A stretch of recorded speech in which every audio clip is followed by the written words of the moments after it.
ગુજરાત રાજ્ય માર્ગ અને પરિવહન નિગમના ડેપોમાં ફરજ બજાવતા કર્મચારીઓનું આરોગ્ય સારું રહે તે માટે તબક્કાવાર તેઓના આરોગ્યની ચકાસણી કરવામાં આવે છે, જે અંતર્ગત અંકલેશ્વર અર્બન હેલ્થ સેન્ટર દ્વારા એસટી ડેપોમાં ફરજ બજાવતા કર્મચારીઓ માટે મેડિકલ ચેકઅપ કેમ્પનું આયોજન કરવામાં આવ્યું હતું, જેમાં એસટી બસના ડ્રાઈવર, કંડક્ટર, મિકેનિકલ સ્ટાફ અને સફાઈ કર્મચારીઓના આરોગ્યની ચકાસણી કરવામાં આવી હતી.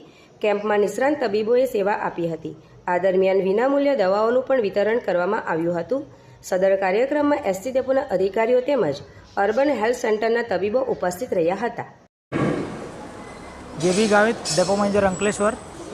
આજરોજ અંકલેશ્વર ડેપોના કર્મચારીઓના સ્વાસ્થ્ય જળવાઈ રહે તે હેતુથી અંકલેશ્વર અર્બન હેલ્થ સેન્ટર દ્વારા મેડિકલ હેલ્થ ચેકઅપ કેમ્પનું આયોજન કરવામાં આવેલું છે, જેમાં એસટી ડેપો અંકલેશ્વર ખાતે ફરજ બજાવતા ડ્રાઈવર, કંડક્ટર, મિકેનિક તેમજ સફાઈ કર્મચારીઓ સહિતનું હેલ્થ ચેકઅપ કરવામાં આવેલ છે અને જરૂર જણાયે નિઃશુલ્ક દવાનું વિતરણ પણ કરવામાં આવે છે.